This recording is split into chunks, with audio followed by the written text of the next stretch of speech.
Buenas noches, bienvenidos a Agárrate. Hoy es miércoles 6 de marzo del año 2024. Ayer se los anuncié, vamos a conversar con un experto en materia forense. Yo voy a leer aquí todo lo que lo hace un experto.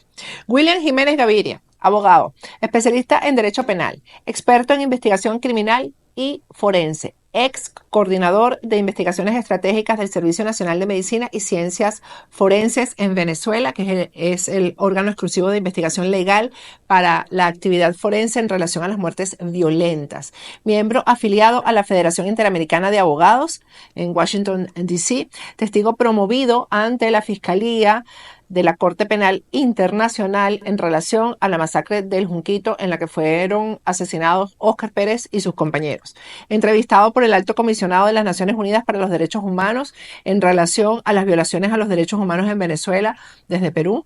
Entrevistado por la Misión Internacional Independiente de las Naciones Unidas que investiga desde el año 2017 las violaciones a los derechos humanos en Venezuela. Y está en este momento William Jiménez bajo protección internacional por parte del Reino de los Países Bajos, mediante decisión otorgada por una corte del distrito de La Haya en Holanda. Buenas noches, madrugadas ya casi para ti, William, ¿cómo estás? Buenas noches, muchas gracias. Gracias por atendernos, William. Queremos hablar contigo, espero que la audiencia haya entendido por qué tú, ¿no? La experticia que tienes, la experiencia que tienes sobre el tema del teniente Ronald Ojeda. Porque anoche su hermano Javier nos decía, ese no es mi hermano. Y la razón por la cual Javier ha reaccionado de esta manera es por todos los obstáculos que las autoridades chilenas han puesto para que la familia que está en Chile, la familia directa, que son esposa y hermana, reconozcan el cadáver. Finalmente hoy les permitieron ver el cadáver. Yo no he podido hablar todavía con Javier, con el hermano de Ronald, pero tengo información de que la forma de mostrarles el cadáver no fue que descubrieron el cadáver, etcétera, sino que los mostraron como por partecitas, abrían unas partes y se las mostraban, etcétera, ¿no? Además de esto, lo que tengo yo como parte de como duda principal en todo este procedimiento que, repito, yo creo que ha sido absolutamente irregular la investigación. Porque que en este momento, y voy a hacer un resumen para dejarte hablar, William, que en esto, yo creo que la duda principal, hablando en el tema forense, William, es el tiempo que tiene el cadáver. Es decir, ¿hace cuánto mataron a Ronald Ojeda? Eso es fundamental. Lo otro que de lo que tampoco se habla es de el móvil del crimen. Porque ya, y eso se los he explicado, y hay personas más especialistas que yo en esto, que tienen mucha más experiencia, porque el Tren de Aragua no actúa de la forma que actuó en este caso. Sobre todo el indiciado, que ahora lo están relacionando, por cierto, con Tarek El Aissami. Yo les voy a hacer posteriormente el análisis de por qué la intención de relacionarlo con Tarek El Aissami. ¿Por qué la intención? Bueno, resulta que este hombre había participado en otros secuestros anteriormente en Chile, pero ninguno había sido con el aparataje que se montó para este secuestro. Es decir, no tiene relación absoluta la forma en que se hizo este secuestro con los secuestros en los que ha participado anteriormente este sujeto. Los secuestros eran extorsivos, como suele ser el Tren de Aragua. Secuestra a una persona y pide dinero a cambio de devolvérsela a su familia viva. De esto es que se trata, no de lo que estamos viendo en el caso de Ronald Ojeda. Según tu experiencia, que sé que has seguido el caso, William, ¿qué piensas de cómo se ha desarrollado esto? Cuando hay un secuestro y hay una familia cercana que puede identificar, por ejemplo, esa es la primera pregunta que te quiero hacer. Hay una familia cercana que puede identificar el cuerpo de forma inmediata. Lo lógico, lo usual, lo legal, Lo procedente es llamar primero a la familia, descubrirle el cadáver y decirle, ¿ese es o no es? ¿O qué es? ¿Cómo se trabaja y cómo se actúa en estos casos? Aquí hay dos aspectos importantes que hay que tomar en cuenta que juegan un rol fundamental en un evento de muerte violenta como es del cual estamos haciendo referencia, ¿no? Una parte la hace la criminalística y la otra la medicina legal. Ambas se complementan, de las cuales se apoya el Ministerio Público con todas las diligencias correspondientes para llegar al esclarecimiento de los hechos. Dentro de lo que es el protocolo de identificación de cadáveres, además de toda la práctica forense, donde juegan un rol importante los expertos, los especialistas, estamos hablando de la antropología, de la psicología, del patólogo y del médico forense en sí. En toda esta actividad, los familiares, amistades o personas que logran aportar información que contribuya a determinar la identificación de ese cuerpo, del ya hoy occiso, es fundamental.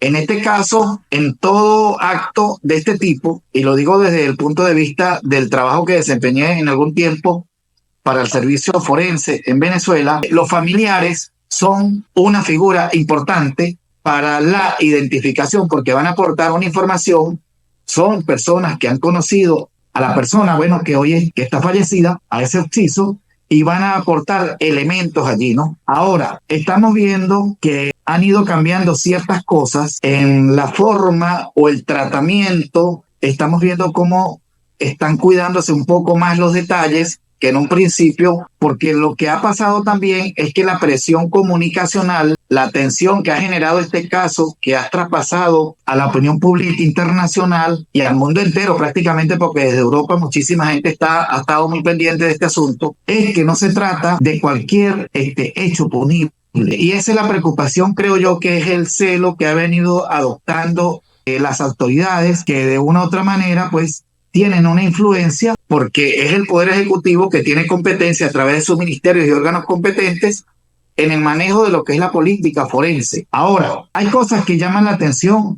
Uno que ha venido haciéndole seguimiento por interés de la ciencia penal a este asunto es que en ningún lado hemos escuchado, por ejemplo, cuando estaban haciendo el trabajo de localización, cuando ya se tenía el hallazgo de ese cuerpo, no hemos escuchado nada relacionado con lo que es natural en un cuerpo que ya tiene varios días en estas condiciones, si es que falleció tal como lo ha dicho el fiscal que dirige esta investigación.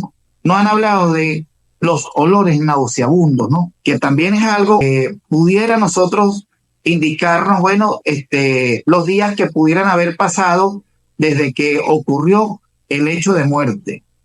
Ahora, en este caso, ya no tenemos duda, de acuerdo a lo que ha dicho el abogado, según él ha manifestado, ha afirmado que ha sido la esposa, los familiares, quienes les han hecho saber, han reconocido que este cuerpo corresponde la identidad de la persona que fue localizada en ese lugar y que fue forzosamente secuestrado en extrañas circunstancias. No tenemos duda de eso. Hay algo que llama la atención con respecto a las declaraciones. Uno no sabe bajo qué presión se dieron estas declaraciones y que de manera sorpresiva me llama la atención de que el anuncio se hace el mismo día que se está emitiendo una decisión relacionada con el tema de Venezuela. O sea, que hay dos aspectos. Una situación que tiene que ver con la investigación que dirige la Fiscalía de la Corte Penal Internacional con respecto a los crímenes de lesa humanidad, que es una situación ya incluso de atención internacional inédita, sobre el cual se está investigando al régimen de Nicolás Maduro sobre todos los hechos que han sido denunciados por las víctimas. Y otra que tenemos este hecho de importancia: han asesinado a un testigo importante que no es cualquier cosa. Estamos hablando de un oficial del ejército venezolano y hoy aparece asesinado en estas circunstancias. Nos llama la atención también el hecho de toda la infraestructura criminal, 3 vehículos, el grupo, la cantidad de personas que han participado. Esto no es algo propio de un grupo de delincuencia común o corriente, no tenemos antecedentes, por ejemplo, con respecto a situaciones similares a estas, de que el Tren de Aragua tenga como objetivo el secuestro de algún funcionario. ¿Por qué razón? ¿Cuál sería el propósito? Estamos hablando de un oficial del ejército, que por cierto, aquí hay una situación que hay que tomar en consideración, que pudiéramos o nos puede permitir a nosotros dilucidar dentro de lo que sería el esquema de armar el ajedrez de este asunto, es que el oficial, el teniente Ronald Ojeda Moreno, estuvo presente el día que se realizó la captura del capitán Ángel Heredia. Y hay una cosa que no se ha hablado mucho. Se ha dicho esto, que ya está más que afirmado por muchísimas fuentes, pero uno de los aspectos que hay que tomar en cuenta acá es que la inteligencia militar de venezolana logró disponer del teléfono, de los equipos celulares que disponía el capitán Heredia, y es muy probable que esto haya facilitado a las autoridades del régimen de Nicolás Maduro, especialmente la inteligencia militar, de muchísima información que permita establecer, por ejemplo, datos importantes de la ubicación, de la residencia, información personal de comunicaciones que tenía Ángelo Heredia con el hoy occiso fallecido lamentablemente, ¿no?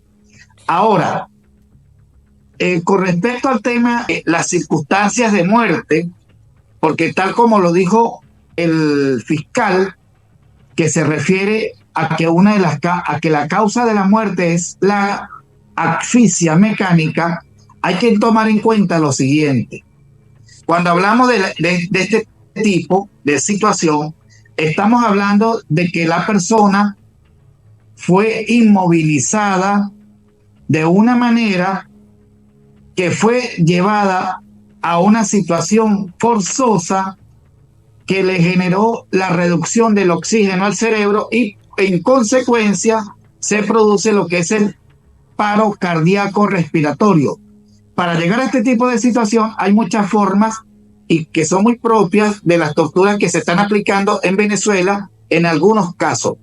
Por ejemplo, tenemos un hecho donde incluso todavía hay mucho por explicar y nadie lo comprende, que fue lo que sucedió con la muerte de una figura política como lo fue el concejal Fernando Albán, que por cierto el fiscal que está hoy asumiendo la dirección del Ministerio Público en Venezuela, un año después dijo que ya no era suicidio, sino que era homicidio. Y hay suficiente información y testimonio de funcionarios que han indicado que Fernando Albán fue sometido a tal tortura, incluso que le conllevó a que le generara un paro respiratorio y en consecuencia la muerte. Entonces, teniendo en cuenta que estamos ante un oficial del ejército que estaba en públicas en Chile, incluso algunos comunicadores sociales y actores del gobierno que tratan como de hacer un esfuerzo de que haya una tendencia de afirmar de que esto es un modus operandi del Tren de Aragua. Esto es una operación de la cual yo no tengo duda que está involucrada la delincuencia organizada transnacional que opera desde el alto poder político que hoy controla el sistema en Venezuela. Esta es una operación donde incluso hay suficiente información de lo involucrado que está en este hecho el director de Asuntos Especiales de la DIESIN, como lo es Alexander Granco Arteaga. Ahí quiero atajarte, porque lo que estás diciendo es exactamente así.